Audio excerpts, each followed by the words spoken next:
പ്രധാനമന്ത്രി നരേന്ദ്രമോദി ജനിച്ചത് ഈ സമുദായത്തിലാണ് സർ. അതെ, തീർച്ചയായിട്ടും.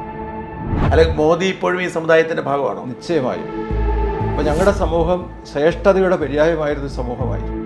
നിങ്ങളുടെ സമുദായത്തിൽ അറിയപ്പെടുന്ന ആരുമില്ല? ആരുമില്ല.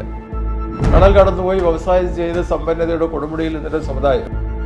വണിക സമുദായത്തിന്റെ ചരിത്ര പശ്ചാത്തലം എന്ന് പറയുന്നത് ഞങ്ങളുടെ കുലദേവത എന്ന് പറയുന്നത് കണ്ണകിയാണ്. കണ്ണകിയുടെ കുലത്തിൽ പിറന്നവരാണ് ഞങ്ങൾ. ഇപ്പൊ ഞങ്ങളുടെ ആറ്റുകാൽ അമ്മ. നിശ്ചയമായിട്ടും. ഇപ്പൊ ഗുരുവായൂർ അമ്പലത്തിൽ ഇപ്പോഴും തിരുവിളക്ക് കൊളുത്തുന്നത് ചെട്ടിയാരുടെ എണ്ണമുണ്ടാവും. ഇപ്പോഴും മാളയിൽ തോറ്റാൽ നിയമത്തിൽ ജയിക്കണം. അങ്ങേക്ക് ഓർമ്മ ഉണ്ടാവും. അതെ. അപ്പൊ നിയമത്തിൽ ജയിക്കണമെങ്കിൽ നാടാരുടെ വോട്ട് വേണം. ഇപ്പോഴും അത് അവിടെ കിടക്കുക. പുതിയ മാറി വന്ന സർക്കാർ അത് അനുവദിച്ചു. അങ്ങനെ ഉണ്ടെങ്കിൽ നൂറുകണക്കിന് ആളുകൾ സെക്രട്ടേറിയറ്റ് പഠിക്കൽ ആത്മഹത്യ ചെയ്യും.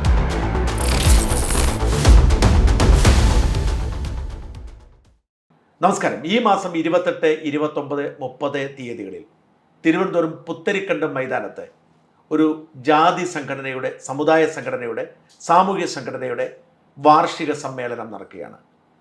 ആ സമ്മേളനം പ്രതിനിധീകരിക്കുന്നത് സംസ്ഥാനത്തെ ഏതാണ്ട് 15 ലക്ഷം വരുന്ന ഒരു ജനവിഭാഗത്തെയാണ്. കേരള വണിക വൈശ്യ സംഘം എന്നാണ് ആ പ്രസ്ഥാനത്തിൻ്റെ പേര്. നിർഭാഗ്യവശാൽ ഈ സമുദായത്തെക്കുറിച്ച്, ഈ മനുഷ്യരെക്കുറിച്ച് കേരളം വേണ്ടതുപോലെ ചർച്ച ചെയ്തിട്ടില്ല. അവരെക്കുറിച്ച് കേരളത്തിന് അറിയില്ല. കേരള വണിക വൈശ്യ സംഘത്തിൻ്റെ സംസ്ഥാന പ്രസിഡന്റ് കുട്ടപ്പൻ ചെട്ടിയാരാണ് നമ്മളോട് മുമ്പിൽ ഇന്ന് അതിഥിയായിരിക്കുന്നത്. നമസ്കാരം. നമസ്കാരം. എനിക്ക് സംഘടനയെക്കുറിച്ച് അറിയുന്ന ആഗ്രഹമുണ്ട്. അതുപോലെ അതിനേക്കാൾ ആദ്യം എനിക്കറിയാൻ ആഗ്രഹമുള്ള ഈ സമുദായത്തെക്കുറിച്ച്. ഈ വണിക സമുദായം, വണിക വൈശ്യ സമുദായം, വണിക സമുദായം, വൈശ്യക സമുദായം രണ്ടാണോ, അത് ഒരു സമുദായം തന്നെയാണോ? ഇതെന്താണ് ഈ സമുദായത്തിന്റെ പശ്ചാത്തലം? വണിക വൈശ്യ എന്ന് പറയുന്ന ഒരു സമുദായമാണ്. നൂറ്റാണ്ടുകളായി പരമ്പരാഗതമായി എണ്ണക്കുരുക്കൾ ആട്ടി എണ്ണയിൽ ഉൽപ്പാദിപ്പിച്ച് നാടിന് വെളിച്ചം കൊടുത്തൊരു സമുദായമാണ്. വാണിയ സമുദായം എന്നാണ് അതിനെ പൊതുവെ അറിയപ്പെടുന്നത്. പക്ഷെ വാണിയ സമുദായം കേരളത്തിൽ മാത്രമല്ല, ഇന്ത്യയിൽ എല്ലാ സംസ്ഥാനങ്ങളിലുമുണ്ട്. എണ്ണയാട്ട് തൊഴിൽ ചെയ്ത സമൂഹങ്ങളെ വാണിയ എന്നും, വണികവൈശ്യ എന്നും, തേലി എന്നും, സാഹു എന്നും, ഗുപ്ത എന്നും, ഗാണിക എന്നും, ഗാണികാറ എന്നും വിവിധ സംസ്ഥാനങ്ങളിൽ ഈ സമൂഹത്തെ അറിയപ്പെടുന്നുണ്ട്. ഏതാണ്ട് 12 കോടിയിലധികം ആളുകൾ ഈ സമൂഹം ഇന്ത്യയിലുണ്ട്. നിശ്ചയമായും. അപ്പോൾ പ്രധാനമന്ത്രി നരേന്ദ്രമോദി ജനിച്ചത് ഈ സമുദായത്തിലാണ് സർ. അതെ, തീർച്ചയായിട്ടും. മഹാത്മാഗാന്ധി ജനിച്ചത് ഈ സമുദായമാണ്. ചരിത്രം പരിശോധിച്ചാൽ മനസ്സിലാക്കി. ഞാൻ ഇതുമായി ബന്ധപ്പെട്ട മോദി ഇപ്പോഴും ഈ സമുദായത്തിന്റെ ഭാഗമാണോ? നിശ്ചയമായും.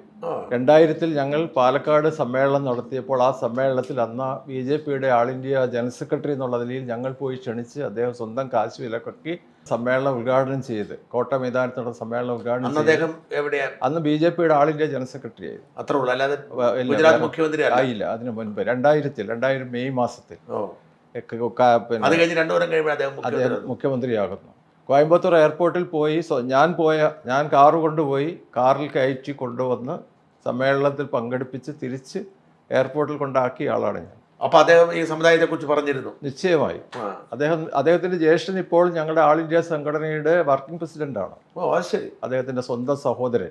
ഓൾ ഇന്ത്യ സംഘടന എന്ന് പറഞ്ഞാൽ ഇതിന്റെ എല്ലാ സംസ്ഥാനങ്ങളിലുമുള്ള ഈ എണ്ണയാട്ട് തൊഴിൽ ചെയ്ത വിഭാഗങ്ങളെ ഒരുമിച്ച് പല പേരുകൾ അറിയപ്പെടുന്ന സമുദായങ്ങൾ. ഇവിടെയാണ് വണിക എന്നറിയപ്പെടുന്നത്. ഇവിടെയാണ് വണിക എന്നറിയുന്നത്. തമിഴ്നാട്ടിൽ വാണിയ എന്നാണ്, കർണാടകയിൽ ഗണ്ടിള എന്നാണ്, ആന്ധ്രയിൽ ഗണികാറ എന്നാണ്. അങ്ങനെ ഓരോ സംസ്ഥാനങ്ങളിലും ഈ തൊഴിൽ ചെയ്യുന്ന ആളുകൾ. ഈ ചെട്ടിയാർമാരോ, തമിഴ്നാട്ടിലെ ചെട്ടിയാർമാരോ? തമിഴ്നാട്ടിലെ ചെട്ടിയാർ എന്ന് പറയുന്ന ഒരു ജാതി സമൂഹമല്ല. ചെട്ടിയാർ എന്ന് പറയുന്നത് ഒരു ബിസിനസ് കമ്മ്യൂണിറ്റിക്ക് നൽകുന്ന ഒരു സ്ഥാനമാണ്. അല്ല, അത് ജാതിയല്ല, ഒരിക്കലും ജാതിയായിട്ടില്ല. ചെട്ടിയാർ എങ്ങനെ ഉണ്ടായി എന്നുള്ളത് ഞങ്ങൾ ചരിത്രം പരിശോധിച്ച് മനസ്സിലാക്കിയിട്ടുണ്ട്. ശ്രേഷ്ഠി എന്ന സംസ്കൃത പദം ലോപിച്ചുണ്ടായതാണ് ചെട്ടിയും ചെട്ടിയാരും എന്ന് ഭാഷാ ചരിത്രകാരന്മാർ എഴുതി വെച്ചിട്ടുണ്ട്. അപ്പോൾ ഞങ്ങളുടെ സമൂഹം ശ്രേഷ്ഠതയുടെ പര്യായമായിരുന്ന സമൂഹമായിരുന്നു. പണ്ട് സ്വന്തം ബുദ്ധി ഉപയോഗിച്ച് ചക്കെന്ന് പറയുന്ന യന്ത്രമുണ്ടാക്കി അതിൽ കൂടി എണ്ണയുണ്ടാക്കാമെന്ന് കണ്ടുപിടിച്ച് ലോകത്തിന് വെളിച്ചം കൊടുത്തൊരു സമുദായം. അതിൻ്റെ അടിസ്ഥാനത്തിൽ മഹാരാജാക്കന്മാർ പോലും പട്ടും വളയും തന്ന് ആദരിച്ചിരുന്നു. ഈ സമൂഹം എണ്ണ ഉൽപ്പാദിപ്പിക്കാൻ കുറേ നാൾ വൈകിയിരുന്നുവെങ്കിൽ, അല്ലെങ്കിൽ കണ്ടുപിടിക്കാൻ വൈകിയിരുന്നുവെങ്കിൽ ഈ നാടിൻ്റെ സ്ഥിതി എന്തുവാകും? വീണ്ടും വെളിച്ചമില്ലാതെ കിടക്കുമായിരുന്നില്ലേ? അതിൻ്റെ അടിസ്ഥാനത്തിൽ ഏറ്റവും പ്രമുഖമായ സമൂഹമായിരുന്നു. ചെട്ടിമാർ ഇതിനകത്ത് വരത്തില്ല. ചെട്ടിമാരെന്ന് പറയുന്നത് വേറൊരു സമുദായമാണ്. നിങ്ങളുടെ സമുദായത്തിന്റെ ഭാഗം? ഒരിക്കലുമല്ല. അങ്ങയുടെ പേര് അങ്ങ് ചെട്ടിയാർ എന്നാണല്ലോ അങ്ങയുടെ പേര്? അതെ, ചെട്ടിയാർ പേരോടുകൂടി എന്നെ അറിയപ്പെടുന്നു. കുട്ടപ്പൻ ചെട്ടിയാർ. എൻ്റെ അച്ഛൻ്റെ പേര് സുബ്രഹ്മണ്യൻ ചെട്ടിയാർ. ഏത് സമുദായത്തിലുള്ളവർക്കും ചെട്ടിയാവാം. ബിസിനസ് കമ്മ്യൂണിറ്റി ആയിട്ടുള്ള ബന്ധപ്പെട്ട വീരശൈവ, പത്മശാലിയ അങ്ങനെയുള്ള സമൂഹങ്ങളുണ്ട്.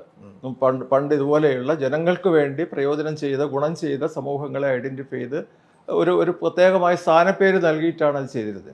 ഇപ്പോഴും PT ഉഷ, നമ്മുടെ അറിയപ്പെടുന്ന കായിക താരം, MP, അവരുടെ അച്ഛൻ്റെ പേര് പൈതൽ ചെട്ടിയാരെന്നാണ്. അത് ഞങ്ങളുടെ സമൂഹത്തിൻ്റെ ബന്ധപ്പെട്ടതല്ല, പത്മശാലിയ സമുദായത്തിൽപ്പെട്ടതാണ്. നെയ്ത്ത്, വസ്ത്രം നെയ്യുന്ന സമൂഹത്തിൽപ്പെട്ട അതിനെയും ചെട്ടിയാരെന്ന് പറയും. പപ്പടം ഉണ്ടാക്കുന്ന വീരശൈവ സമുദായമുണ്ട്, അവരെയും ചെട്ടിയാരെന്ന് അറിയപ്പെടുന്നുണ്ട്. അങ്ങനെ പല സമുദായങ്ങളും, ചെട്ടി സമുദായം പ്രത്യേകമായിട്ടുണ്ട്. അത് ബിസിനസ് കമ്മ്യൂണിറ്റി തന്നെയാണ്. പക്ഷേ സമുദായം എന്നുള്ള നിലയിൽ, ജാതി എന്നുള്ള നിലയിൽ അതെല്ലാം സെപ്പറേറ്റ് ആയിട്ട് പ്രത്യേക ഐഡന്റിറ്റിയോടുകൂടി നിലനിൽക്കുന്ന സമൂഹങ്ങളാണ്. അപ്പോൾ തമിഴ്നാട്ടിൽ ഏതാണ് നിങ്ങളുടെ സമുദായം? തമിഴ്നാട്ടിൽ വാണിയ സമുദായം. വാണിയ, ഇത് വണിക. വണിക, വാണിയർ എന്നാണ് പൊതുവെ അറിയപ്പെടുന്നത് തമിഴ്നാട്ടില്. നല്ല ജനസംഖ്യ, കേരളത്തിന്റെ ജനസംഖ്യയുടെ എത്രയോ ഇരട്ടി ജനസംഖ്യ തമിഴ്നാട്ടില് വാണിയ സമുദായത്തിൽ ഉണ്ട്. ഈ വാണിയ സമുദായവും നിങ്ങൾ വണിക സമുദായം തമ്മിൽ അസോസിയേഷൻ ഉണ്ട്, നിശ്ചയമായിട്ട്. ആൾ ഇന്ത്യ തരത്തിലുള്ള സംഘടനയുമായിട്ട് ഞങ്ങൾ അഫിലിയേറ്റ് ചെയ്തിട്ടുണ്ട്. ആൾ ഇന്ത്യ സംഘടനയുടെ സെക്രട്ടറിമാരിൽ ഒരാളാണ് ഞാൻ. ഓരോ സ്റ്റേറ്റിൻ്റെയും പ്രസിഡന്റുമാർ, അതിൻ്റെ വൈസ് പ്രസിഡന്റുമാർ, സെക്രട്ടറിമാർ അതിൻ്റെ സെക്രട്ടറിമാരുമാണ്. അങ്ങനെ ഞാൻ വൈസ് പ്രസിഡന്റുമാർ ഒരാളാണ്. അപ്പം നിങ്ങൾക്ക് ഇവിടെ ഈ വണിക സമുദായം അല്ലാതുള്ള സമാനമായ സമുദായം വേറെ ഉണ്ടോ? ഈ ഒരു സംഘടനയോ അല്ലെ ഇതല്ലാതെ ഉണ്ടോ? ഇല്ല, ഞങ്ങളുടെ സംഘടനയ്ക്കകത്ത് ഈ ഒറ്റ സമുദായത്തെ ഉൾക്കൊണ്ടുകൊണ്ടാണ്. ഇതോടൊപ്പം കണ്ണൂർ, കാസർഗോഡ് ജില്ലയിൽ കർണാടകയിൽ നിന്ന് കുടിയേറി പാർത്ത എണ്ണയാട്ട് തൊഴിൽ ചെയ്തു വന്ന, നൂറ്റാണ്ടുകളായി എണ്ണയാട്ട് തൊഴിൽ ചെയ്തു വന്ന ഉച്ചിലോട് ഭഗവതി ആരാധിക്കുന്ന ഒരു വിഭാഗമുണ്ട്. ജനസംഖ്യയിൽ 5-6 ലക്ഷം വരും. കണ്ണൂർ, കാസർഗോഡ് ജില്ലയിൽ ആണ് പ്രധാനമായിട്ടുള്ളത്. അവർ ഞങ്ങളുടെ കൂടെ ഉള്ള ഞങ്ങളുടെ ഒരു സഹകരണ, വാണിയ എന്നാണ് അറിയപ്പെടുന്നത്. വാണിയായും വണികയും ഏതാണ്ട് ഒന്ന് തന്നെയാണ്. പക്ഷെ നിങ്ങൾ ഇവിടെയും അവരെ പക്ഷെ വാണിയാൻ തന്നെ ഒരുമിച്ച് നിർത്തുന്നില്ല, നിങ്ങൾ വണികയാവുന്നില്ല. ഇപ്പം ഉദാഹരണത്തിന് ഇപ്പം ഇവിടെ ഈഴവര് മലബാറിൽ തീയരാണ്, പക്ഷെ ഇവർ രണ്ടും SNDPയുടെ കീഴിലാണ്. അതെ. പക്ഷെ അങ്ങനെ നിങ്ങൾ ഒരുമിച്ച് ഒറ്റ സംഘടനയല്ല. അല്ല, അവർ വാണിയ സമുദായ സമിതി എന്ന് പറഞ്ഞു നിൽക്കുന്നു. ഞങ്ങൾ വണിക വൈശ്യ സംഘം എന്ന് പറഞ്ഞാൽ, വണിക വൈശ്യ എന്ന പേര് കൊടുക്കാൻ തന്നെ ഒരു ചരിത്രമുണ്ട്. കേരളത്തിലെ വാണിയ സമുദായം ഒരു 10, 40, 30 വർഷങ്ങൾക്ക് മുമ്പ് വളരെ മോശപ്പെട്ട ഒരു അവസ്ഥയിലായിരുന്നു. എത്ര വർഷം മുമ്പ്? 10-30 വർഷം. ഞങ്ങളുടെയൊക്കെ കുട്ടിക്കാലത്തൊക്കെ അങ്ങനെ ഒരു അവസ്ഥയായിരുന്നു. എന്ത് മോശം എന്ന് പറഞ്ഞാൽ സമൂഹത്തിൽ ഏറ്റവും അവജ്ഞയോടുകൂടി സമൂഹം കണ്ടിരുന്ന ഒരു, യഥാർത്ഥത്തിൽ അങ്ങനെയല്ലല്ലോ, അങ്ങനെ ആയിരുന്നില്ല. എന്തുകൊണ്ടോ അങ്ങനെ ആയി എന്ന് പറഞ്ഞാലും ചെറിയ ഉദാഹരണം, അത് പറയുന്നതുകൊണ്ട് തെറ്റുണ്ടോ അറിയത്തില്ല. ഈ വീടിൻ്റെ മുൻപിൽ ഒരു കോലം കെട്ടി വെച്ചാൽ അതിനെ വിളിക്കുന്നത്, അതിനെ പറയുന്നത്, നാട്ടുകാർ പറയുന്നത്, സമൂഹം പറയുന്നത് വാണിയൻ്റെ കോലം എന്നാണ്. അത് ആ കാലത്ത് മാത്രമുള്ളത്. അത് ഞങ്ങളുടെ ഒരു പരിശ്രമം കൊണ്ട് അത് ഇന്ന് ആരും പറയാതെയായി. ഞങ്ങളുടെ ഒരു കഠിനമായ സംഘടന ഇടപെട്ട് അങ്ങനെ ആരെങ്കിലും പറഞ്ഞാൽ അവർക്ക്, അതിനു മുമ്പ് ഈ 30-40 കൊല്ലം മുമ്പും പക്ഷേ ഇതിന് അംഗീകരിക്കപ്പെട്ടൊരു കാലം ഉണ്ടായിരുന്നു. വളരെ വലിയ അംഗീകാരമുള്ള കാലം ഉണ്ടായിരുന്നു. എനിക്കൊന്ന് ഇവിടെ നമ്മുടെ ദിവാനം കണ്ടായിരുന്നു. കൊച്ചി ദിവാനായിരുന്നു ഡോക്ടർ ഷൺമുഖൻ ചെട്ടി. അദ്ദേഹം കൊച്ചി ദിവാനായിരുന്നു. കൊച്ചിയുടെ വികസനത്തിന്, ഇന്ന് കാണുന്ന എല്ലാ വികസന പ്രവർത്തനങ്ങൾക്കും അദ്ദേഹമാണ് തറക്കല്ലിടുകയും പ്രവർത്തനങ്ങൾ നടത്തുകയും ചെയ്തു.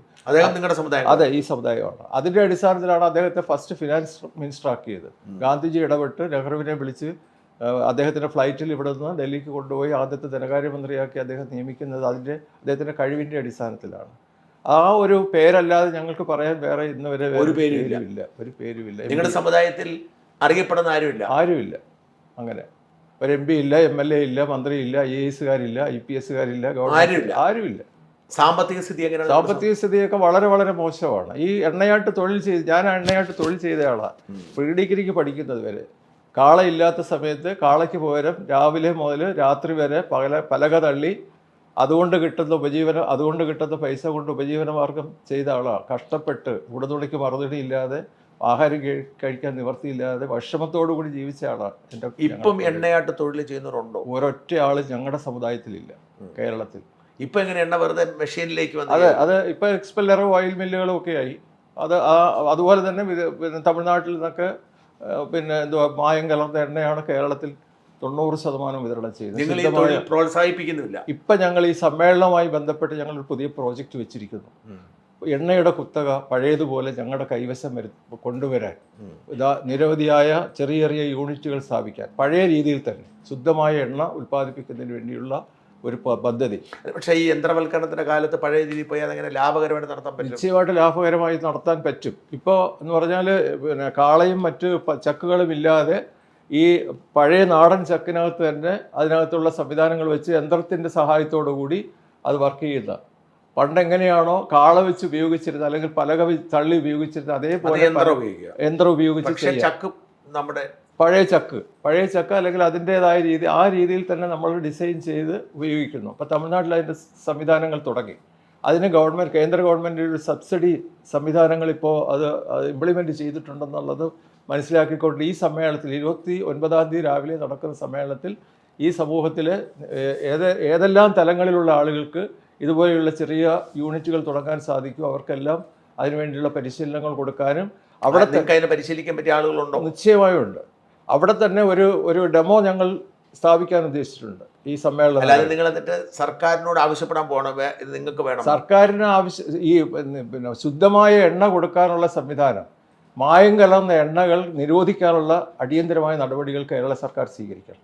90% പിന്നെ തമിഴ്നാട്ടിൽ നിന്ന് വരുന്ന എണ്ണയും അതിനകത്ത് അരക്കും മായവും വെളിച്ചെണ്ണ ഉൾപ്പെടെ ഏതെണ്ണയായാലും ശരി അത് ശുദ്ധമായ, അത് ആ മനുഷ്യൻ്റെ ആരോഗ്യത്തെ ബാധിക്കുന്നതാണ്. അത് ഞങ്ങൾ തെളിയിക്കാൻ സന്നദ്ധമാണ്. ഗവൺമെൻറ് അക്കാര്യത്തിൽ യാതൊരു നടപടിയും സ്വീകരിക്കുന്നില്ല. ഈ സമ്മേളനത്തിൽ വെച്ച് ഞങ്ങളത് പ്രഖ്യാപിക്കാൻ പോവുകയാണ്. കേരളത്തിൽ വിതരണം ചെയ്യുന്ന എണ്ണ പരിശോധിച്ച് ശുദ്ധമായ എണ്ണയാണെന്ന് ഉറപ്പുവരുത്തിയിട്ട് വേണം കേരളത്തിലെ മാർക്കറ്റുകളിലേക്ക് കൊണ്ടുവരാൻ.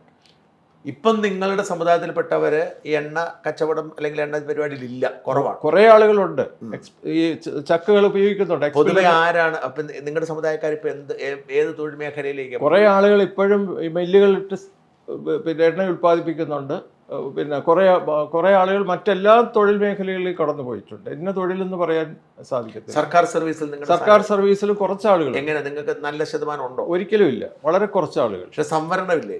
സംവരണമുണ്ട്, പക്ഷെ സംവരണം കിട്ടാതിരിക്കാൻ എന്തെല്ലാം മാർഗമുണ്ടോ അതെല്ലാമാണ് സർക്കാർ ചെയ്യുന്നത്. അതെങ്ങനെയാണ് വരുന്നത്? വളരെ ആ കാര്യം പറഞ്ഞാൽ നമുക്ക് വളരെ വിഷമത്തോടു കൂടി പറയാൻ പറ്റൂ. ഞങ്ങളെ OBC പട്ടികയിൽ ഉൾപ്പെടുത്തുന്നത് 1956 നവംബർ മാസം 18-ാം തീയതി ആദ്യം സംവരണം നടപ്പിലാക്കുന്ന കാലഘട്ടത്തിൽ കേരളത്തിലെ പിന്നോക്ക സമുദായങ്ങൾക്ക് സംവരണ സംവിധാനം ഏർപ്പെടുത്തുന്ന കാലഘട്ടത്തിലാണ് വാണിയ സമുദായത്തെയും വണികവൈശ്യ എന്നുള്ള ഒരു ആ ഗ്രൂപ്പുകൾ ഉൾപ്പെട്ട ആളുകളെ പിന്നോക്ക സമുദായ പട്ടികയിൽ ഉൾപ്പെടുത്തി. അന്ന് ആദ്യത്തെ സംവരണ ഉത്തരവ് പരിശോധിച്ചാൽ കേരളത്തിലെ എല്ലാ പിന്നോക്ക സമുദായങ്ങൾക്കും കൂടി ആകെ 40% സംവരണം കോട്ട നിശ്ചയിക്കാതെ കൊടുക്കുകയായിരുന്നു ആദ്യത്തെ സംവരണം. ആ ഉത്തരവിൽ പറയുന്നത് കേരളത്തിലെ പിന്നോക്ക സമുദായങ്ങൾ എത്രയുണ്ട്, അവരുടെ ജനസംഖ്യ എത്രയുണ്ട്, അവരുടെ സാമൂഹ്യ പിന്നോക്കാവസ്ഥ എത്രയുണ്ടെന്നുള്ളത് മനസ്സിലാക്കാൻ സാധിച്ചിട്ടില്ല. ഒരു അന്വേഷണവും നടന്നിട്ടില്ല. അതുകൊണ്ട് എല്ലാ സമുദായങ്ങൾക്കും ഒരുപോലെ ഇന്ന് കേന്ദ്ര ഗവൺമെൻറ്റിൻ്റെ മണ്ഡൽ കമ്മീഷൻ റിപ്പോർട്ടിൽ പറയുന്നത് പോലെ 27% കോമൺ ആയിട്ട് എല്ലാവർക്കും കൂടി ആര് ഒന്നാം സ്ഥാനത്ത് വരുന്നു അവർക്ക് കിട്ടും, ജാതിയില്ലാതെ. അങ്ങനെയായിരുന്നു ആദ്യത്തെ ഉത്തരവ്. എന്നിട്ട് ആ ഉത്തരവിൽ അട്ടിമറിച്ചുകൊണ്ട് 6 മാസം കഴിഞ്ഞപ്പോൾ ഓരോരുത്തർക്ക് സെപ്പറേറ്റ് കോട്ട നിശ്ചയിച്ചു കൊടുത്തു. ഈഴവർക്ക് 14, മുസ്ലിമിന് 12. ഒരു അന്വേഷണവും നടന്നിട്ടില്ല. അന്ന് മുതൽ ഇന്ന് വരെ കേരളത്തിലെ ജനസംഖ്യ ഈഴവർക്ക് 14, മുസ്ലിമിന് 12, ലത്തീൻ ക്രിസ്ത്യാനിക്ക് 4 അങ്ങനെ വീതം വെച്ച് കൊടുത്തു. സാർ, ഏറ്റവും പ്രധാനമായിട്ടുള്ള ഗൗരവമായിട്ടുള്ള കാര്യം, കേരളത്തിലോ ഇന്ത്യയിലോ ഇന്ന് വരെ സ്വാതന്ത്ര്യം കിട്ടിയ ശേഷം ജനസംഖ്യ ജാതി തിരിച്ച് കണക്കെടുത്തിട്ടില്ല. 1931 ഇന്ത്യയിൽ അവസാനമായി ജാതി തിരിച്ച് ജനസംഖ്യാ കണക്കെടുപ്പ് നടത്തി. അതിനുശേഷം ഇന്ന് വരെ ജാതി തിരിച്ച് കണക്കെടുപ്പ് നടത്തിയിട്ടില്ല. ബ്രിട്ടീഷ് ഗവൺമെൻറ് എടുത്ത കണക്ക് വെച്ച് ജനസംഖ്യാ വർധന ഓരോ വർഷം എത്രയുണ്ടോ ആ പെർസെൻറ്റേജ് വെച്ചിട്ട് കൂട്ടിയാണ് ഓരോ സമുദായങ്ങൾ ഇത്രയുണ്ടെന്ന് പറയുന്നത്. ഇപ്പോൾ കേരളത്തിൽ ജാതി സംവരണത്തിന് അനുകൂലമാണ്. ജാതി സർവേക്ക് 100% അടിയന്തരമായി ചെയ്യണം. നിങ്ങളുടെ ആവശ്യം അർഹതപ്പെട്ടവർക്ക് അർഹമായ ആനുകൂല്യങ്ങൾ, ഭരണഘടനാപരമായ ആനുകൂല്യങ്ങൾ കൊടുക്കണമെന്നാണല്ലോ ഭരണഘടന. അത് കൊടുക്കാതിരിക്കാനുള്ള മാർഗമാണ് ജാതി സെൻസസ് നടത്താതിരിക്കുക എന്നുള്ളത്. ജാതി സെൻസസ് നടത്തി കഴിഞ്ഞാൽ ഞങ്ങളെപ്പോലുള്ളവർ കേരളത്തിൽ എത്രയുണ്ടെന്ന് മനസ്സിലാവും. ഞങ്ങൾക്ക് അർഹതപ്പെട്ട കിട്ടാൻ ഞങ്ങൾ ആവശ്യപ്പെടും. അത് തരാൻ ബാധ്യസ്ഥതയായി ഗവൺമെൻറ്. അത് തരാതിരിക്കാൻ ഞങ്ങൾ അറിയാതിരിക്കാനാണ് ഈ സംവിധാനം. ഇപ്പോൾ OBC എത്ര? 30 മൊത്തം 40% OBC, 40% OBC സംവരണമുണ്ട്. ആ 40% സംവരണത്തിൽ ഈഴവ സമുദായത്തിന് 14%, മുസ്ലിമിന് 12%, ലത്തീൻ ക്രിസ്ത്യാനിക്ക് 4%, ദീവർക്ക് 3%, ദീവർക്ക് 2%, വിശ്വകർമ്മേന് 3%, നാടാർ എന്ന് പറയുന്ന 2 ഗ്രൂപ്പുണ്ട്, ഹിന്ദു നാടാർ, ക്രിസ്ത്യൻ നാടാർ, SIUC നാടാർ, അവർക്ക് 2%, 1% കണ്ണൂട്ടർ ക്രിസ്ത്യൻ. അങ്ങനെ 37% പോയി. 37% 8 ജാതികൾക്ക്, 8 സമുദായങ്ങൾക്ക്. ബാക്കി കേരളത്തിൽ ഇന്ന് കേരളത്തിലെ PSC പിന്നോക്ക സമുദായ പട്ടിക പരിശോധിച്ചാൽ 141 ജാതികളുണ്ട്. ആ 141 ജാതികളുടെ ഒന്നാണ് ഞങ്ങളുടെ ജാതി. ഇത് ഈ 141 കൂടി കിട്ടുന്നത് 3% സംവരണം. 8 ഒഴിച്ചാൽ 141 സമുദായങ്ങൾക്ക് കൂടി കിട്ടുന്നത് 3% സംവരണം.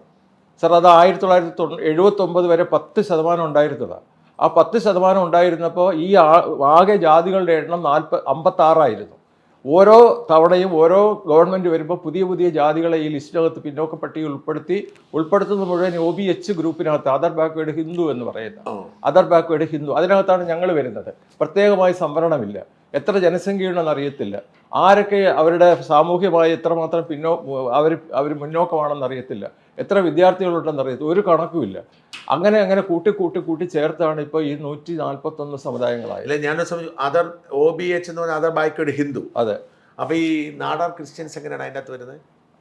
എങ്ങനെ വരുന്നത് എന്നോട് ചോദിച്ചാൽ അത് മുഖ്യമന്ത്രിയോടും സർക്കാരിനോടും ചോദിക്കേണ്ട. അവരിൻ്റെ അകത്താണ്. അതിപ്പോൾ 2019 ഫെബ്രുവരി മാസം 6-ാം തീയതി കുറേ മണ്ഡലങ്ങളിൽ ജയിച്ചു വരാൻ വേണ്ടി ഞങ്ങളുടെ സംവരണത്തെ അട്ടിമറിക്കുകയാണ് ചെയ്തത്.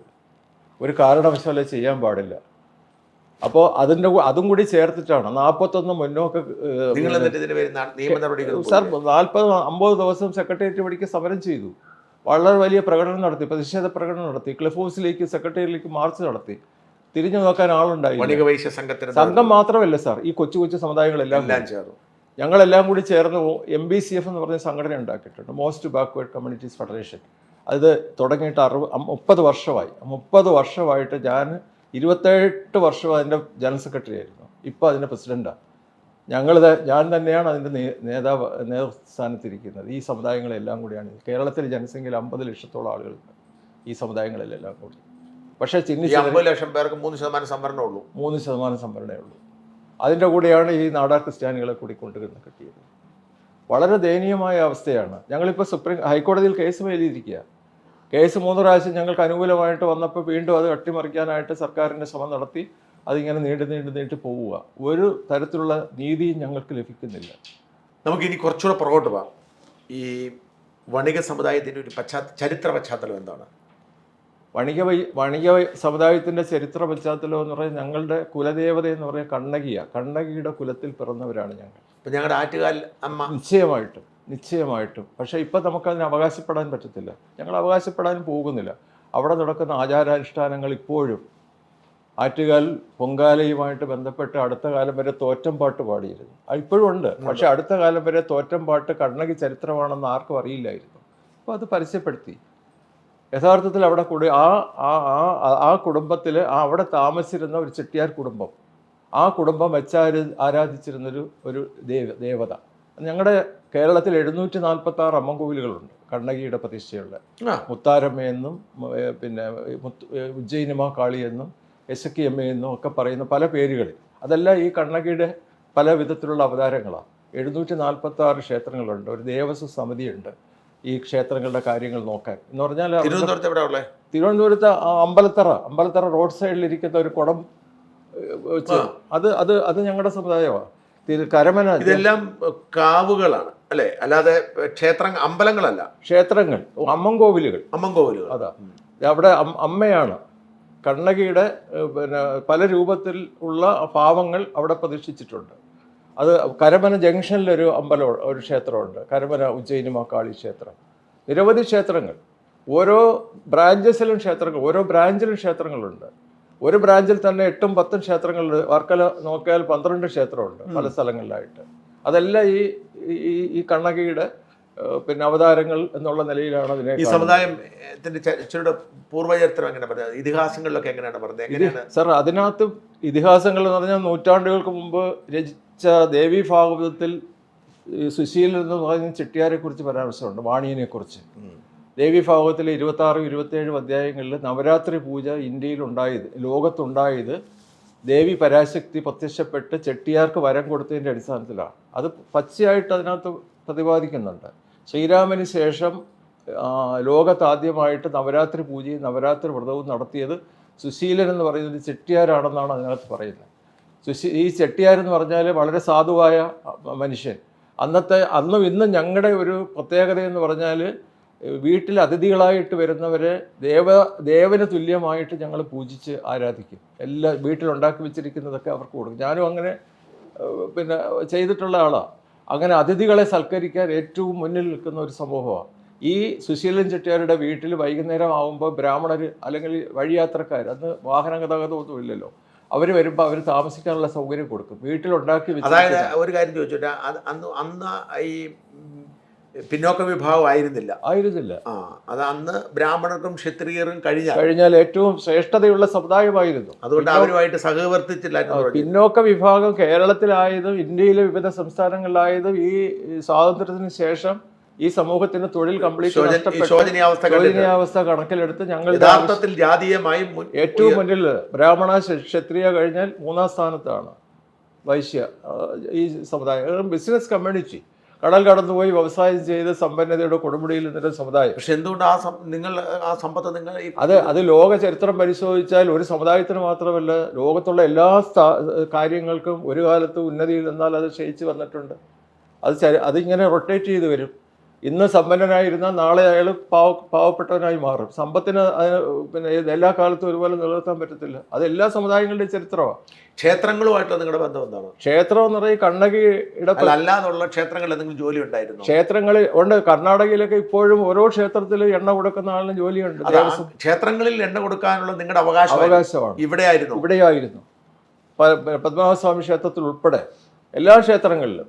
പക്ഷെ പിൽക്കാലത്ത് സ്വാതന്ത്ര്യം കിട്ടിയ ശേഷം അതെല്ലാം നഷ്ടപ്പെട്ടു പോയി. അതിനു മുമ്പ് നമുക്ക് വളരെയധികം അംഗീകാരവും ആദരവും കിട്ടിയിരുന്നു. ഇപ്പം ഗുരുവായൂർ അമ്പലത്തിൽ ഇപ്പോഴും തിരുവിളക്ക് കൊളുത്തുന്നത് ചെട്ടിയാരുടെ എണ്ണം ഉണ്ടാകും ഇപ്പോഴും ഈ ദിവസവും. പക്ഷെ അതൊന്നും ആരും അറിയുന്നില്ല. 2 ചെട്ടിയാർ കുടുംബമുണ്ട് ഗുരുവായൂർ. ഇടക്കാലത്ത് വെച്ച് അവരെ മാറ്റാൻ വേണ്ടി ഒരുപാട് ശ്രമങ്ങൾ നടത്തി. അവർ ഹൈക്കോടതിയിലൊക്കെ പോയി അത് കോടതിയുടെ അനുമതിയോടുകൂടി ഇപ്പോഴും പാരമ്പര്യമായിട്ട് 15 ദിവസം ഒരു ചേട്ടനും 15 ദിവസം അനിയനും. സാർ, അതുപോലെ വൈക്കം മഹാദേവ ക്ഷേത്രത്തിൽ ചിങ്ങമാസം 1-ാം തീയതി ഭഗവാന് നിവേദ്യം കൊടുക്കുന്നത് ഞങ്ങളുടെ സമുദായക്കാരുണ്ടാക്കിയ ആഹാരമാണ്. കീഴ്വഴക്കം ഇപ്പോഴും വൈക്കം ബ്രാഞ്ചാണ് അതിന് നേതൃത്വം നൽകുന്നതെങ്കിലും കേരളത്തിലെ മുഴുവൻ വണികവൈശ്യരും അന്ന് പറ്റുന്നിടത്തോളം അവിടെ ചെന്നിട്ട് അവരുടെയൊക്കെ സംഭാവന അതിനകത്ത് കാണും. ഈ സംഭാവനകൾ കൊണ്ടാണ് അരിയും സാധനങ്ങളും വാങ്ങിച്ച് തിരുപ്പള്ളി ക്ഷേത്രത്തിനകത്തുള്ള വെപ്പുപുരയിൽ വെച്ച് ഞങ്ങളുടെ ആളുകൾ തന്നെ വെച്ച് ഭഗവാനെ നേദിച്ചിട്ട് അതിൻ്റെ പ്രസാദവും കഴിച്ചിട്ടാണ് ഞങ്ങൾ വരുന്നത്. കാട്ടിലുള്ള മംഗളാദേവി ക്ഷേത്രത്തിലേക്ക് വർഷത്തിൽ ഒരിക്കലെങ്ങാണ്ട് തീർത്ഥാടനം. അതും കണ്ണകി ക്ഷേത്രമല്ലേ? തീർച്ചയായിട്ടും. അത് നിങ്ങൾക്ക് എന്തെങ്കിലും കണ്ണകി അവസാനമായി ചെലമ്പ് മോഷ്ടിച്ച തട്ടാനെ വനത്തിൽ നിന്ന് കണ്ടെത്തി അദ്ദേഹത്തിനെ വധിച്ചതിന് ശേഷം അവിടെ നിന്ന് സ്വർഗത്തേക്ക് പോകുന്ന ഒരു സംഭവമുണ്ട്. അതാണ് ചരിത്രം പറയുന്നത്. ശ്രീ പരമേശ്വരൻ വന്ന് രഥത്തിൽ വന്ന് കോവിലിനോടൊപ്പം വന്ന് കണ്ണകിയെ കൂട്ടിക്കൊണ്ടു പോകുന്നു എന്നാണ് ചരിത്രം പറയുന്നത്. അപ്പോൾ ആ ക്ഷേത്രം ഇപ്പോൾ ഇടിഞ്ഞു പൊളിഞ്ഞു കിടക്കുക, അനാഥമായിട്ട് ആരുമില്ലാതെ. കുമളി ടൗണിൽ നിന്ന് 12 കിലോമീറ്റർ അകലെ വനത്തിനുള്ളിലാണ്. അത് ആണ്ടിലൊരിക്കൽ ചിത്ര പൗർണമി ദിവസം മാത്രമാണ്. ഏപ്രിൽ മാസത്തിലെ ചിത്ര പൗർണമി ദിവസം, മേടമാസത്തിലെ ആ ദിവസം കഴിഞ്ഞ കുറേയേറെ വർഷങ്ങളായി ഞങ്ങൾ വണികവൈശ്യ ദേവസ്വം സമിതിയുടെ നേതൃത്വത്തിൽ അവിടെ തീർത്ഥാടനം നടത്തുന്നുണ്ട്. കേരളത്തിൻ്റെ വിവിധ ജില്ലകളിൽ നിന്ന് 100 കണക്കിന് ആളുകൾ കുമളി ടൗണിൽ വന്ന് കേന്ദ്രീകരിച്ചിട്ട് അവിടെ നിന്ന് ജീപ്പിൽ ക്ഷേത്രത്തിലേക്ക് പോവുകയും അവിടെ പൂജയിൽ പങ്കെടുക്കുകയൊക്കെ ചെയ്യുന്നുണ്ട്. ആ നേതൃത്വമൊന്നുമില്ല, ഒരു നേതൃത്വമില്ല. ചടങ്ങുകൾ സർക്കാരാണ് നടത്തുന്നത്. തമിഴ്നാട് ഗവൺമെൻറ് നേതൃത്വത്തിൽ ഒരു ക്ഷേത്രമുണ്ട്. തൊട്ടടുത്ത് തന്നെ കേരള ഗവൺമെൻറ് നേതൃത്വത്തിലുള്ള ക്ഷേത്രമുണ്ട്. ഈ ക്ഷേത്രവുമായി ബന്ധപ്പെട്ട ഞങ്ങളുടെ വിശ്വാസവും ഞങ്ങളുടെ ചരിത്രവും ഗവൺമെൻറ് ബോധ്യപ്പെടുത്തിയിട്ട് അതിനകത്ത് ചടങ്ങിനകത്ത് ഞങ്ങൾക്ക് കൂടി പങ്കാളിത്തം തരണം എന്ന് പറഞ്ഞ് ഞങ്ങൾ ഡിമാൻഡ് ചെയ്തിട്ടുണ്ട്. സർക്കാരിനെ സമീപിച്ചിട്ടുണ്ട്. അത് ആലോചിക്കാം എന്നൊക്കെ പറഞ്ഞിട്ടുണ്ട്. പക്ഷേ എത്രമാത്രം നടക്കും എന്നുള്ളതിനെക്കുറിച്ച് അറിയത്തില്ല. പിന്നെ നിങ്ങളുടെ സമുദായം നേരിടുന്ന ഏറ്റവും വലിയ പ്രശ്നം എന്താണ് സാർ? ഞങ്ങളുടെ സമുദായം നേരിടുന്ന പ്രശ്നം എന്ന് പറഞ്ഞാൽ, ഏറ്റവും വലിയ പ്രശ്നം എന്ന് പറഞ്ഞാൽ ഈ വിദ്യാഭ്യാസം ചെയ്യുവാൻ, തൊഴിൽ ചെയ്യുവാനുള്ള ഒരു സംവിധാനമില്ല. ഇന്നെല്ലാം സ്വന്തം താല്പര്യത്തിനനുസരിച്ച് വീതം വെച്ചുകൊണ്ടിരിക്കുകയാണ്. അതിനെക്കുറിച്ചൊന്നും പറയണ്ടല്ലോ. അങ്ങ് നിരന്തരമായിട്ട് അതിങ്ങനെ ജനങ്ങളുടെ ഇടയിലേക്ക് പ്രചരിപ്പിച്ചുകൊണ്ടിരിക്കുന്നു. യാതൊരു വിധത്തിലും ഒരാളിന് മുന്നോട്ട് പോകാൻ പറ്റില്ല. എവിടെയെല്ലാം സ്വന്തം ആളുകളുണ്ടോ അവിടെയെല്ലാം സ്വന്തം ആളുകൾക്ക് വേണ്ടി മാത്രമായിട്ടുള്ള ഭരണമായിട്ടാണ് ഇപ്പോൾ ജനാധിപത്യം മാറിയിരിക്കുന്നത്. അതിന് തിക്തഫലം അനുഭവിക്കുന്ന കുറേ സമൂഹങ്ങളിൽപ്പെട്ട ഒരാളാണ് ഞങ്ങളും അതുപോലെ തന്നെ. എന്താ അങ്ങ് ഈ പ്രസ്ഥാനമായിട്ട് പ്രവർത്തിക്കാൻ തുടങ്ങിയിട്ട് എത്ര കാലമായി? 40 വർഷമായി സംഘത്തിന്റെ ഔദ്യോഗിക. എന്നാണ് ഈ വണികവൈശ്യ സംഘം ഉണ്ടാകുന്നത് തിരുവിതാംകൂർ 1942 മാർച്ച് മാസം 25 ഇന്ത്യൻ കമ്പനി നിയമപ്രകാരം രജിസ്റ്റർ ചെയ്തൊരു സംഘടനയാണ്. ആരായിരുന്നു ആദ്യത്തെ RSA രാമകൃഷ്ണൻ ചെട്ടിയാർ എന്ന് പറയുന്നത് തിരുവനന്തപുരത്തുള്ള പ്രസിഡന്റ് ആയിരുന്നു. കൂടുതൽ അധികാരം പ്രസിഡന്റിനും ജനറൽ സെക്രട്ടറിക്കും ഒരുപോലെ തുല്യ അധികാരമാണ്. അല്ല, ഞാൻ പറഞ്ഞപ്പോൾ SNDP ആണ് SNDP പോലെയല്ല ഞങ്ങളുടെ സംഘടനയ്ക്ക്. പ്രസിഡന്റും ജനറൽ ആരും അതിൽ താഴെയാണ് എന്നുള്ളതല്ല. പ്രസിഡന്റും അദ്ദേഹമാണ് തുടങ്ങി വെച്ചത്. പിന്നെ നിരവധി നേതാക്കന്മാർ CR മോഹൻ ചെട്ടിയാർ, പത്മനാഭൻ ചെട്ടിയാർ, SS ചെട്ടിയാർ, അങ്ങനെയുള്ള നിരവധി. ഒരു കാര്യം കൂടി പറയാം, ഈ തിരുവനന്തപുരം ജില്ലയിൽ തിരുവനന്തപുരം താലൂക്കിൻ്റെ ഹൃദയഭാഗങ്ങളൊക്കെ ആ കാലഘട്ടങ്ങളിൽ രാജഭരണകാലത്ത് ഈ സമുദായത്തിൻ്റെ അവകാശികളായിരുന്നു. പിന്നെ ഇവിടെ പാളയം മാർക്കറ്റ് കിടക്കുന്ന സ്ഥലം മുഴുവൻ, യൂണിവേഴ്സിറ്റി കോളേജ് കിടക്കുന്നത്, സെക്രട്ടേറിയറ്റ് ഇരിക്കുന്നത്, പിന്നെ നന്ദാവനം ക്യാമ്പ് കിടക്കുന്നത്, തൈക്കാട് ആശുപത്രി കിടക്കുന്നത്, medical college, Thiruvananthapuram medical college, ഇതെല്ലാം ഈ സമുദായങ്ങൾ അംഗങ്ങൾ തിങ്ങിപ്പാർത്ത് ജോലി ചെയ്ത് ഈ ചക്കാട്ടി എണ്ണ ഉൽപ്പാദിപ്പിച്ച സ്ഥലങ്ങളാണ്. 100% നഷ്ടപ്പെട്ടു. അതെല്ലാം നഷ്ടപ്പെട്ടു. ഇപ്പോഴും നന്ദാവനം ക്യാമ്പിനകത്ത് എന്നാൽ സാറിന് നേരെ കാണാം, ചക്ക് കാണാം. അതിനകത്ത് ഇപ്പോഴും പോലീസുകാർ വിളക്ക് കത്തിക്കുന്നുണ്ട്. തൈക്കാട് ആശുപത്രിയുടെ ബാക്ക് സൈഡിൽ ഇപ്പോഴും 4-5 ചക്ക് മറിച്ചിട്ടിട്ടുണ്ട്. മെഡിക്കൽ കോളേജ് ക്യാമ്പസിൽ എന്നാൽ നിരവധി ചക്കുകൾ കാണാം. ഇതെല്ലാം ഈ സമുദായത്തിൻ്റെ പിന്നെ കൈവശത്തില്ല. അവിടെയെല്ലാം ചക്കിട്ട് ജീവിതം നയിച്ചുകൊണ്ട് ആളുകളാണ്. സ്വാതന്ത്ര്യം കിട്ടിയപ്പോൾ സർക്കാർ കെട്ടിടങ്ങൾ കെട്ടാൻ, മാർക്കറ്റുകൾ വരാൻ സർക്കാർ വളരെ തുച്ഛമായ 1 രൂപയും 2 രൂപയൊക്കെ കൊടുത്ത് ഈ പാവങ്ങളെ ഒന്നിച്ച് താമസിക്കൽ, ഒന്നിച്ച് അവരെ അവിടെ നിന്ന് കൊടുത്ത് ഇറക്കി വിട്ടതിൻ്റെ പേരിലാണ് ഈ സ്ഥലങ്ങളെല്ലാം ഉണ്ടായത്. എന്നാൽ അവരെ ഒന്നും വേണ്ട പോലെ ഒന്നും ചെയ്തിട്ടില്ല. അവരെല്ലാം നശിച്ചു. ഇപ്പോൾ ആരാണെന്ന് പോലും അറിയത്തില്ല, എവിടെയാണ് താമസിക്കുന്നതെന്ന് പോലും അറിയത്തില്ല. ഈ സ്ഥലങ്ങളെല്ലാം ഇന്ന് ഈ സമുദായത്തിൻ്റെ കൈവശം ഉണ്ടായിരുന്ന ഈ ഏറ്റവും വലിയ സമ്പന്ന ആകുമായിരുന്നു. സാർ, അതുപോലെ തന്നെ ഒരു കാര്യം കൂടെ, അന്ന് രാജഭരണകാലത്ത് തിരുവനന്തപുരത്ത് നിന്ന് നാഗർകോവിലേക്കും തിരുവനന്തപുരത്ത് നിന്ന് കൊല്ലത്തേക്കും ആദ്യമായിട്ട് ബസ് സർവീസ് നടത്തിയത് ഈ സമുദായത്തിൽപ്പെട്ട ഒരാളാണ്. ശ്രീറാം ചെട്ടിയാർ, ശ്രീറാം മോട്ടേഴ്സ് എന്നാണ് പറയുന്നത്. അതിനുള്ള സാമ്പത്തിക സ്ഥിതി ഉണ്ടായിരുന്നു. രാജാവിൻ്റെ അടുത്ത് കൊട്ടാരത്തിൽ ഏത് സമയത്തും കടന്നു പോകാനും രാജാവുമായിട്ട് സംസാരിക്കാനും അവസരം ഉണ്ടായിരുന്നു. സമ്പന്നതയുടെ കൊടുമുടിയിൽ നിന്ന സമുദായം. സർ CP രാമസ്വാമി അയ്യരെ വേണ്ട വിധത്തിൽ കണ്ടില്ല. ഒരു ദിവസം അദ്ദേഹം രാജാവിന് മുഖം കാണിക്കാൻ ചെന്നപ്പോൾ സർ CPയെ ബഹുമാനിച്ചില്ല. അദ്ദേഹത്തിന് അനുവാദം ചോദിക്കാതെ രാജാവിനെ കാണാൻ പോയി. അതോടുകൂടി തീർന്നു ചെട്ടിയാരുടെ പാളയം മാർക്കറ്റ് കിടക്കുന്ന സ്ഥലം ആ ചെട്ടിയാരുടെ വകയാണ്. അത് അദ്ദേഹത്തിന് ഗവൺമെൻറ് ഏറ്റെടുപ്പിച്ചു ഈ ബസ് സർവീസ്. ഇന്ത്യയിൽ ആദ്യമായിട്ട്, കേരളത്തിൽ ആദ്യമായിട്ട് പിന്നെ ഗവൺമെൻറ് ഉടമയിലേക്ക് നാഷണലൈസ് ചെയ്ത സംഭവമാണ് ഈ ചെട്ടിയാരുടെ ബസ് സർവീസ്. ഈ ചെട്ടിയാർക്ക് എന്ത് പറ്റി പിന്നീട്? ആ ചെട്ടിയാർ കുടുംബം എല്ലാം നശിച്ച് നാമാവിശേഷമായി സാർ. ഇപ്പോൾ ആരുമില്ല ആ കുടുംബത്തിൽ. കുത്തുവാളയെടുത്ത് ജീവിക്കാൻ നിവൃത്തിയില്ലാതെ നടക്കുക. ആ സമുദായക്കാരെ ആ കുടുംബത്തിൽ ആരും കണ്ടിട്ടുണ്ടോ പിന്നീട്? ഇവിടെ പാളയം മാർക്കറ്റ് താമസിക്കുന്ന 3 ആളുകളുണ്ട് ഞങ്ങളുടെ സംഘടനയിലുള്ളവരാ. അങ്ങ് ഈ സമുദായ പ്രവർത്തനത്തിലേക്ക് വരാനുണ്ടായ കാരണം എങ്ങനെ, സാഹചര്യം എങ്ങനെയാണ് സാർ? ഞങ്ങളുടെ ഈ പിന്നെ വണിക വൈശ്യ സമുദായത്തിൽപ്പെട്ട ആളെന്നുള്ള നിലയിൽ വളരെയധികം കഷ്ടപ്പെട്ട് ഒരു തരത്തിലും പഠിക്കാൻ പോലും പോകാൻ പറ്റാതെ രാവിലെ മുതൽ രാത്രി വരെ ഈ ചക്കിൻ്റെ പിറകിൽ നടന്ന് കാളയ്ക്ക് പകരം പലക പിടിച്ച്, എന്നിട്ട് പോലും ജീവിക്കാൻ വയർ നിറച്ച് ആഹാരം കഴിക്കാൻ നിവൃത്തിയില്ല, പഠിക്കാൻ നിവൃത്തിയില്ല. അങ്ങനെ വന്നപ്പോൾ ഉണ്ടായിരുന്ന അവസരങ്ങൾ പോലും നഷ്ടപ്പെട്ടു. 3% സംവരണത്തിലേക്ക് കൊണ്ടുവന്നു. 3%ഇല്ല, 10% സംവരണം ഉണ്ടായിരുന്നു OBHന് 56 മുതൽ 1979 വരെ. വിശ്വകർമ്മ സമുദായം സെക്രട്ടേറിയറ്റ് പഠിക്കുക സമരം ചെയ്തപ്പോൾ ഞങ്ങൾക്കുണ്ടായിരുന്ന 10-ൽ നിന്ന്, ഞങ്ങളെന്ന് പറഞ്ഞാൽ ഈ ചെറിയ ഗ്രൂപ്പിനെല്ലാം കൂടെ ഉണ്ടായിരുന്ന 10-ൽ നിന്ന് 3% എടുത്ത് അവർക്ക് കൊടുത്തു. ഒരു അന്വേഷണവും നടത്തിയില്ല. എന്തുകൊണ്ടാണ് സംഭവിച്ചതെന്ന് ഞാനിപ്പോൾ പറയുന്നില്ല, ഒത്തിരി സമയമെടുക്കുന്നുള്ളതുണ്ട്. ഒരു തെളിവെടുപ്പ് പോലും ഉണ്ടായില്ല. അവർ കുറേ ദിവസം സമരം ചെയ്തു. തെങ്ങമം ബാലകൃഷ്ണൻ എന്ന് പറയുന്ന അവരുടെ MLA നിയമസഭയിൽ ഒരു സബ്മിഷൻ ഉന്നയിച്ചു. മന്ത്രിമാർ വന്ന് ഇവരുടെ നേതാക്കന്മാരുമായിട്ട് ചർച്ച ചെയ്തു. 3% സംവരണം കൊടുക്കാൻ തീരുമാനിച്ചു. ഞങ്ങളിൽ നിന്ന് എടുത്തു കൊടുത്തു. 14%, 12% ഉള്ളവരുടെ നിന്നൊന്നും എടുത്തില്ല. അത് കഴിഞ്ഞിട്ട് 80-ൽ കാസ്റ്റിംഗ് വോട്ട് മന്ത്രിസഭയുടെ കാലത്ത്, സാറിനറിയാം, കാസ്റ്റിംഗ് വോട്ട് മന്ത്രിസഭയുടെ കാലത്ത് സ്പീക്കറുടെ വോട്ടോടുകൂടി നിയമസഭ നിലനിർത്തിയിരുന്ന കാലത്ത് ധീവര സമുദായത്തിൻ്റെ നേതാവ്, അന്നും ഇന്നും അദ്ദേഹം നേതാവാണ്, നമ്മുടെ ഏറ്റവും അടുത്ത സുഹൃത്തും നേതാവും ഒക്കെയാണ്, ഞങ്ങളും അംഗീകരിക്കുന്ന ആളാണ്. അദ്ദേഹം MLA കോൺഗ്രസിൻ്റെ. അദ്ദേഹം പറഞ്ഞു മുഖ്യമന്ത്രിയോട്, ദിനകരൻ, നാളെ ഞാൻ അസംബ്ലി വരണമെന്നുണ്ടെങ്കിൽ എൻ്റെ സമുദായത്തിന് 2% സംവരണം തരണം, ഇല്ലെങ്കിൽ ഞാൻ നാളെ വരത്തില്ല. ദിനകരൻ വന്നില്ലെങ്കിൽ അവിശ്വാസ പ്രമേയം പാസ്സാവും, മുഖ്യമന്ത്രി കസേര പോകും. രാത്രി 1:30 മണിക്ക് മന്ത്രിസഭാ യോഗം പോലും കൂടാതെ ധീവര സമുദായത്തിന് 2% കൊടുത്തു. ഞങ്ങളിൽ 10 ഉണ്ടായിരുന്ന 7 ആക്കി, വിശ്വകർമ്മന് 3 കൊടുത്തു, പിന്നെ 2 കൊടുത്തു ധീവർക്ക്, പിന്നെ അപ്പോൾ 5 ആയി. 5 ഇപ്പോൾ ഇല്ല. 82-ൽ മാളയിൽ നേമത്ത് നിന്ന് അന്നത്തെ മുഖ്യമന്ത്രിക്ക് മത്സരിക്കാൻ വേണ്ടി മാളയിൽ തോറ്റാൽ നേമത്ത് ജയിക്കണം, അങ്ങേക്ക് ഓർമ്മ ഉണ്ടാവും. അപ്പോൾ നേമത്ത് ജയിക്കണമെങ്കിൽ നാടാരുടെ വോട്ട് വേണം. നാടാർ സമുദായത്തിന് കണ്ടു, അവരുമായിട്ട് നേതാക്കന്മാർ സംസാരിച്ചു. അവർ പറഞ്ഞു ഞങ്ങൾക്ക് 2% സംവരണം തന്നാൽ ഞങ്ങൾ ജയിപ്പിക്കാം. വീണ്ടും 2% സംവരണം എടുത്തു. ലോകത്ത് ഏതെങ്കിലും ഒരു ചരിത്രം അന്നൊന്നും ഞങ്ങളുടെ സംഘടനാ പ്രവർത്തനം ഇല്ല സാർ. അല്ല, ഇനി ഒരു നീക്കം കൂടെ അങ്ങനെ നടന്നാൽ നിങ്ങൾ പുറത്താവും സംവരണത്തിന്. പുറത്താവും. അങ്ങനെ ഉണ്ടെങ്കിൽ 100 കണക്കിന് ആളുകൾ സെക്രട്ടേറിയറ്റ് പഠിക്കൽ ആത്മഹത്യ ചെയ്യും. അങ്ങനെ ആരെങ്കിലും ചെയ്യും. ഇപ്പം മുഖ്യമന്ത്രിയോട് ഞങ്ങൾ അങ്ങനെ പറഞ്ഞു, ഞങ്ങൾക്ക് കിട്ടിയ OEC ആനുകൂല്യം നഷ്ടപ്പെടുത്താൻ ശ്രമിച്ചാൽ അങ്ങയുടെ വീടിന് മുമ്പിൽ, അങ്ങയുടെ ഓഫീസിന് മുമ്പിൽ ഞങ്ങൾ പെട്രോൾ ഒഴിച്ച് ആത്മഹത്യ ചെയ്യുമെന്ന് പറഞ്ഞ് ഭീഷണിപ്പെടുത്തിയിട്ടുണ്ട്. അത് ഞങ്ങളിപ്പോൾ ചെയ്യും.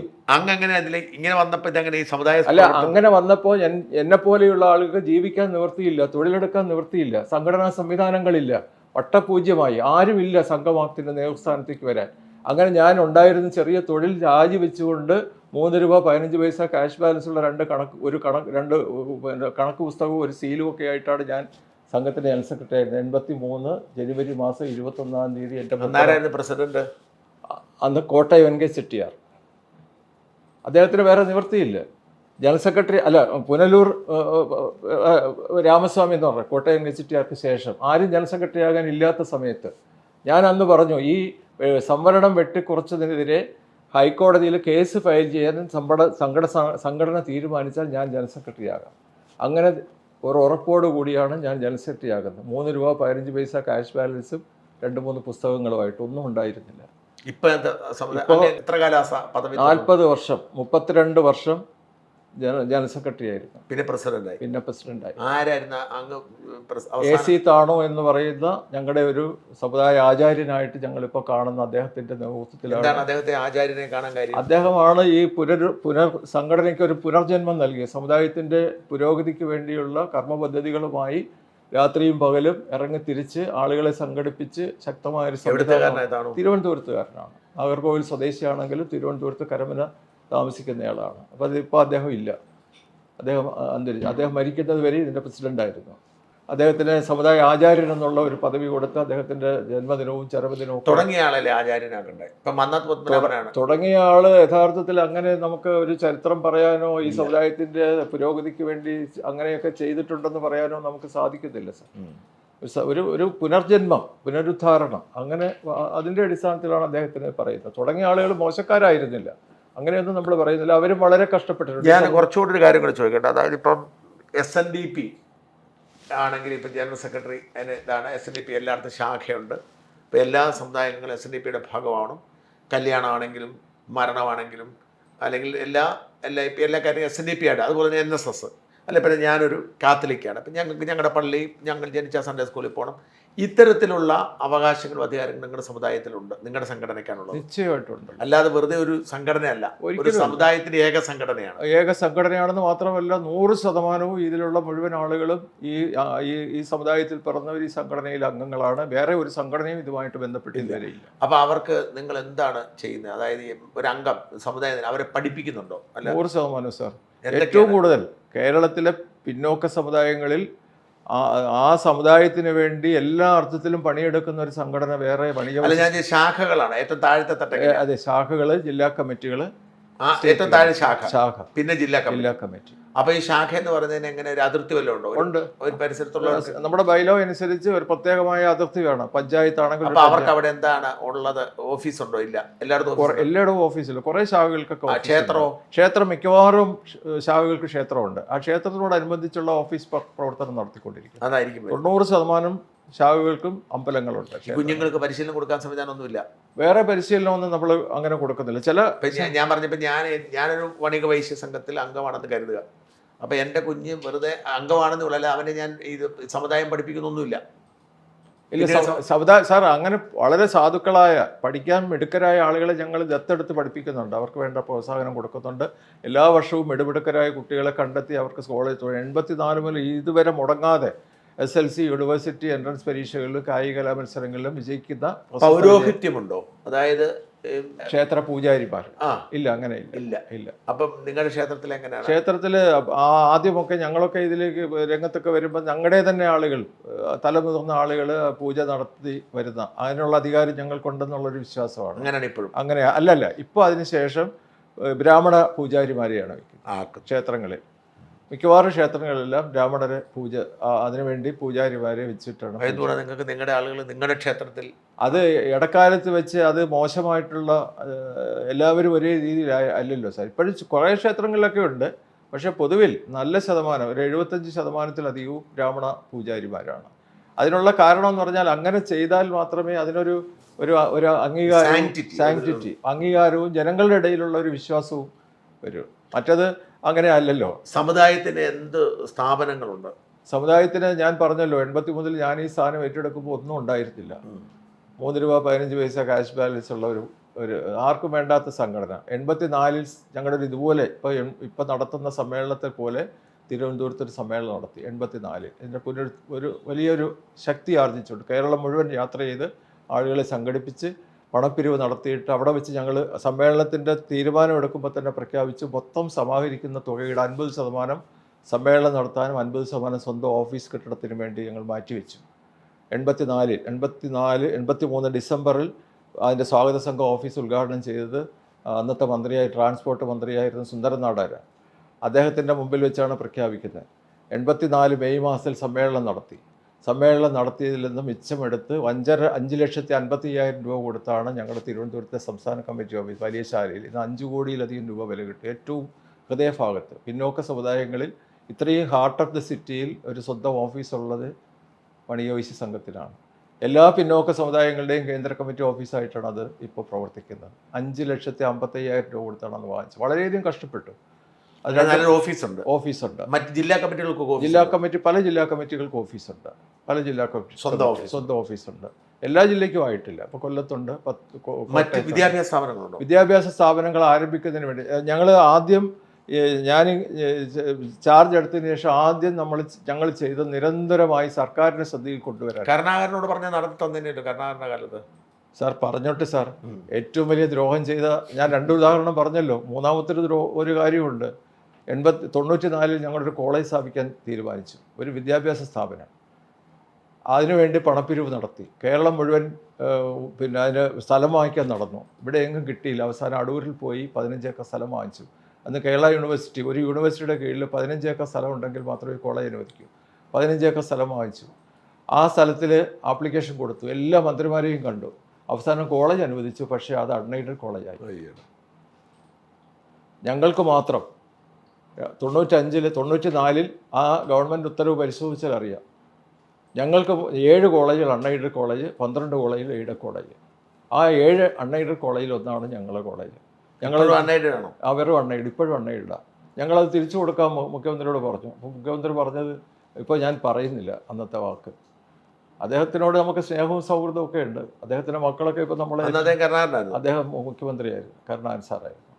അങ്ങനെ അൺഎയ്ഡായി. പക്ഷേ അൺഎയ്ഡ് വേണ്ടാന്ന് ഞങ്ങളുടെ ഇടയിൽ ചർച്ചയായി, വലിയ വാദപ്രതിവാദമായി. അവസാനം അൺഎയ്ഡഡ് ആണെങ്കിൽ അൺഎയ്ഡഡ് എന്ന് പറഞ്ഞ് നമുക്ക് നടത്താമെന്ന് പറഞ്ഞു. നടത്തി. ഇപ്പോൾ 1000-ഓളം വിദ്യാർത്ഥികൾ പഠിക്കുന്നു. 12 കോഴ്സുകളുണ്ട്. പത്തനംതിട്ട ജില്ലയിൽ ഏറ്റവും കൂടുതൽ കുട്ടികൾ പഠിക്കുന്ന സ്ഥാപനമാണ് KVBS college of arts, science and technology. ഏതൊക്കെ course? BSc computer science, BSc electronics, BSc biotechnology, BBA, BCA എല്ലാ കോഴ്സുകളുണ്ട്. MSc പിന്നെ പിള്ളേരുണ്ട്. ഉണ്ട്. കഴിഞ്ഞ ഈ കോവിഡ് വന്നതിന് ശേഷം കുട്ടികളുടെ എണ്ണം കുറഞ്ഞു വരുന്നു. കുട്ടികൾ ഫീസ് സർക്കാർ നിശ്ചയിച്ചിരിക്കുന്ന ഫീസ് മാത്രം. 1 രൂപ പോലും ഡൊണേഷനോ ക്യാപിറ്റേഷനോ PTO ഫണ്ടോ വാങ്ങുന്നില്ല. 100 രൂപ പോലും PTO ഫണ്ട് വാങ്ങുന്നത്. 100% ലാഭമുണ്ട് സാർ. 100%. അത് ആർക്ക് വേണമെങ്കിലും തെളിയിക്കാൻ പറ്റും. ഞങ്ങളുടെ അനുഭവം പല നേതാക്കന്മാരും വന്ന് പറഞ്ഞിട്ടുണ്ട് ഇതെങ്ങനെ നടത്തുന്നു. ഒരിക്കൽ AK ആന്റണി സാർ ചോദിച്ചു, എങ്ങനെയാണ് നടത്തുന്നത്? ഒരു തരത്തിലുള്ള ഉമ്മൻചാണ്ടി സാർ എയ്ഡഡ് കോളേജ് തന്നു ഞങ്ങൾക്ക് അവസാനം. പക്ഷെ അത് അതെ, ഞങ്ങൾക്ക് ഏറ്റവും കൂടുതൽ സഹായം ചെയ്തിട്ടുള്ള ഈ സമൂഹങ്ങൾക്കൊക്കെ, ഏറ്റവും പിന്നോക്കം നിൽക്കുന്ന സമുദായങ്ങൾക്ക് എന്തെങ്കിലും ചെയ്തിട്ടുണ്ടെങ്കിൽ അത് ഉമ്മൻചാണ്ടിയാണ്. OEC ആനുകൂല്യം ഈ അനുവദിച്ചു. ഇവിടെ നമ്മുടെ സായിഗ്രാമില് അതെ, ഉമ്മൻചാണ്ടി സാർ അവിടെ ചെന്ന് അവിടെ ചെന്നു. അനുവദിച്ചു തരാം, അങ്ങോട്ട് അതെ, നിങ്ങൾ അതെ. നടത്തിക്കോളാൻ പറഞ്ഞു കൊടുത്തു. ഞങ്ങളുടെ അടുത്തും അതുപോലെ പറഞ്ഞു. ഞങ്ങളുടെ ഒരു സമ്മേളനത്തിൽ വന്നിട്ട് ഞങ്ങൾക്ക് അൺഎയ്ഡഡേ ഉള്ളൂ, എയ്ഡഡ് വേണം എന്ന് പറഞ്ഞപ്പോൾ അദ്ദേഹം പറഞ്ഞു നാളെ അദ്ദേഹത്തിന് ചെന്ന് കാണാൻ പറഞ്ഞു എന്നോട്. രാവിലെ വീട്ടിൽ വന്നാൽ മതി എന്ന് പറഞ്ഞു. വീട്ടിൽ ചെന്നപ്പോൾ പറഞ്ഞു നിങ്ങൾ അപേക്ഷ കൊടുക്ക്, എയ്ഡഡ് കോളേജ് തരാം. അങ്ങനെ എയ്ഡഡ് കോളേജിന് വേണ്ടി 11 ഏക്കർ സ്ഥലം വാങ്ങിച്ച് കെട്ടിടം പണിഞ്ഞ് എല്ലാ സംവിധാനങ്ങളും ഒരുക്കി ചോക്ക് പീസും വാങ്ങിച്ച് അനൗപചാരിക ഉദ്ഘാടനം നടത്തി വിളക്കം കത്തിച്ച് ഇപ്പോഴും അത് അവിടെ കിടക്കുക. പുതിയ മാറി വന്ന സർക്കാർ അത് അനുവദിച്ചില്ല. LDF സർക്കാർ. അതെവിടെ? വെളിയം പരുത്തിയറവ് എന്ന് പറയുന്ന സ്ഥലം അനുവദിച്ചില്ല. അനുവദിച്ചത് ക്യാൻസൽ ചെയ്തു. ഉമ്മൻചാണ്ടി ചെയ്ത് 12 കോളേജുകൾ അനുവദിച്ചു. വിശ്വകർമ്മ, വീരശൈവ, ഞങ്ങൾക്ക് അങ്ങനെ. അതിലൊന്നാണ് ഈ സാർ ഇപ്പോൾ പറഞ്ഞ സായി കോളേജ്. ഈ 12 കോളേജിൽ ഒരു കോളേജാണ്. 8 കോളേജ് കൊടുത്തു. ഞങ്ങളുടെ കോളേജ് തന്നിട്ടില്ല ഇപ്പോഴും. അതിനുവേണ്ടി നിലവിളിച്ചുകൊണ്ട് നടക്കുക. നിങ്ങൾ ഈ ഇത്രയും പേര് ആളുകളുണ്ട് താനും ഉണ്ട്. വിവേചന ക്യാബിനറ്റിൽ പോയി സാർ. ക്യാബിനറ്റിൽ പോയിട്ടെന്ന് മലയാള മനോരമ പത്രത്തിൽ ഈ സ്ഥലം സർക്കാർ സ്ഥലമാണെന്ന് പറഞ്ഞിട്ട് പുറമ്പോക്ക് സ്ഥലം പിന്നെ പതിച്ചു വാങ്ങിച്ചാണെന്ന് പറഞ്ഞ് വ്യാജ വാർത്ത വന്നു. അതിനെ സംബന്ധിച്ച് ഫയൽ പോയ ഫയൽ ക്യാബിനറ്റിൽ പോയ ഫയൽ തിരിച്ചു വന്നു. വിജിലൻസ് എൻക്വയറിക്ക് വിട്ടു. 5 വർഷം വിജിലൻസ് എൻക്വയറി നടത്തി. ഇപ്പോൾ അത് ക്ലിയർ ചെയ്തു. ഒരു പ്രശ്നവും ഇല്ല എന്ന് പറഞ്ഞ് വീണ്ടും അപേക്ഷ കൊടുത്തിരിക്കുക. അപ്പം നിങ്ങൾക്ക് ആ ഒരു സ്ഥാപനം ഇപ്പോഴും ഉള്ളൂ? അല്ല സാർ, 2002 പാലക്കാട് കഞ്ചിക്കോടിനടുത്ത് 16 ഏക്കർ സ്ഥലം വാങ്ങിച്ച് അവിടെ VV college science and technology എന്ന് പറഞ്ഞിട്ട് വീണ്ടും ഒരു സ്ഥാപനം തുടങ്ങി. അത് അൺഎയ്ഡ് തന്നെ. അത് അൺഎയ്ഡ് തന്നെ, എയ്ഡ് തന്നില്ല. എയ്ഡ് ഈ ഒരു സ്ഥാപനത്തിൻ്റെ കഥ പറഞ്ഞല്ലോ. അതിപ്പോൾ ഈ 2023 ജൂലൈ മാസത്തിൽ നാക്കിൻ്റെ B+ ഗ്രേഡ് ഞങ്ങൾ വാങ്ങിച്ചു. പാലക്കാട് ജില്ലയിലെ ഏറ്റവും നല്ല സ്ഥാപനം, ഏറ്റവും കൂടുതൽ കുട്ടികൾ പഠിക്കുന്ന ഏറ്റവും നല്ല സ്ഥാപനം. അവിടെയും 12 കോഴ്സുകളുണ്ട്. സ്കൂളുകളില്ല. 1 രൂപ പോലും ഡൊണേഷൻ വാങ്ങുന്നില്ല, ക്യാപിറ്റേഷൻ വാങ്ങുന്നില്ല. സർക്കാർ നിശ്ചയിച്ചിരിക്കുന്ന ഫീസ് മാത്രം. അന്ന് ഈ അൺഎയ്ഡഡ് കോളേജ് അനുവദിക്കുന്ന കാലത്ത് ഒരു പിന്നെ ഇത് വാദം ഉണ്ടായിരുന്നു. 2 അൺഎയ്ഡഡ് കോളേജ് സമം ഒരു എയ്ഡഡ് കോളേജ്. അതേപോലെ ആർക്ക് വേണമെങ്കിലും പരിശോധിക്കാം. സാറ് തന്നെ അതിനെക്കുറിച്ച് ഈ ഡൊണേഷൻ നോ ഡൊണേഷൻ എന്ന് പറഞ്ഞ ഒരു മലയാള പത്രത്തിൽ വാർത്ത വന്നപ്പോൾ സാർ ഒരു ഹൈലൈറ്റ് അതിനെ സംബന്ധിച്ചൊരു ഓർമ്മയുണ്ടാവും. അത് ഞങ്ങളുടെ കോളേജാണ്. ഇന്ന് ആ ഒരു മാതൃക വേറെ ഒരു കോളേജ് സ്വീകരിക്കുന്നില്ല. ഇന്നും ഞങ്ങൾ അത് തന്നെയാണ് ചെയ്യുന്നത്. ഒരു നയാ പൈസ ഡൊണേഷൻ വാങ്ങുന്നില്ല. എന്നിട്ട് ഞങ്ങൾക്ക് മുന്നോട്ട് പോകാൻ കഴിയുന്നില്ല. അപ്പോൾ എന്തായാലും എനിക്ക് തോന്നുന്നു മറുനാടൻ പ്രേക്ഷകർക്ക് ഈ സമുദായത്തെക്കുറിച്ചൊരു പുതിയ വെളിച്ചം തന്നെ കിട്ടുമെന്ന് തോന്നുന്നു. കാരണം നിങ്ങൾ സമുദായത്തിൽ മാത്രം ഒതുങ്ങിയിരുന്ന ഒരറിവ് എല്ലാവരും അറിയട്ടെ, സമൂഹം അറിയട്ടെ എന്ന് കരുതിയാണ് ഞാൻ പ്രത്യേകം ക്ഷണിച്ചത് ഈ സമ്മേളനത്തിൻ്റെ ഭാഗമായി. അതുകൊണ്ട് എല്ലാ ആശംസകളും പ്രാർത്ഥനകളും. നിങ്ങളുടെ സമ്മേളനം വിജയിക്കട്ടെ. ഈ സമുദായത്തിന് കൂടുതൽ നേട്ടങ്ങളുണ്ടാവട്ടെ. അവഗണനയിൽ നിന്ന് സർക്കാരിൻ്റെ കണ്ണു തുറന്ന് അവഗണനയിൽ നിന്ന് മാറട്ടെ എന്നൊക്കെ ആശംസിക്കുന്നു. Thank you.